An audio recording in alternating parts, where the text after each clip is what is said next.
अच्छा। अमेरिका को बहुत ज़्यादा एहतियात करनी चाहिए किसी गैर मुल्की मामलात में दखल देने से, वरना ऐसी सूरत हाल नज़र आ रही है जैसे वियतनाम में थी। आज की पॉलिटिक्स कैसे आप देखते वो हैं? उसमें रुकावटें हैं सर, हैं रुकावटें? उसमें बहुत ज़्यादा रुकावटें हैं। और मुझे लगता है कि आगे चलकर उनके करीबी रिश्तेदार जो हैं वो भी उनके लिए बहुत ज़्यादा रुकावट बनने वाले हैं। और उनके चाचू जो हैं शहबाज शरीफ साहब, वो लीडर ऑफ द जो के अपोजिशन करीबी रिश्तेदार हैं, तो यूँ सूरत हाल चलती जा रही है।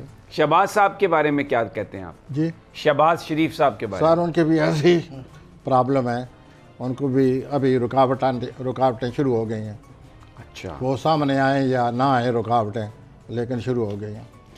फिर एक और ख़ानदान है पाकिस्तान में, भुट्टो ख़ानदान, जरदारी साहब, बिलावल साहब, उनके प्लैनेट्स क्या कहते हैं आपको? कुछ बिलावल है साहब उनके के पास भी?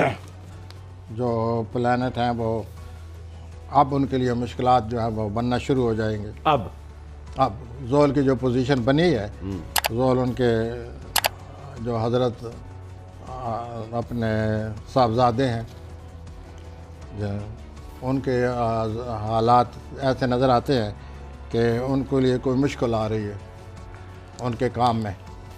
अच्छा बिलावल साहब, अच्छा, बिलावल साहब के काम में जी मुश्किल कोई है। उलझन आ रही अच्छा, है या शुरू हो चुकी है। इंटरनेशनली ये बताइए कि अमेरिका चाइना की राइवलरी है, वो उसमें क्या आप देखते हैं? चाइना के लिए तो पहले 2-3 महीने बहुत मुश्किल हैं, उसके बाद चाइना के हाथ सूरत हाल खुलेगी। अमेरिका को बहुत ज़्यादा एहतियात करनी चाहिए किसी गैर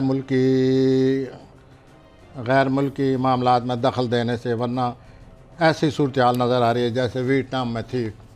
अच्छा। जब वियतनाम में हुई थी, ऐसी सूरत हाल फिर बन सकती है।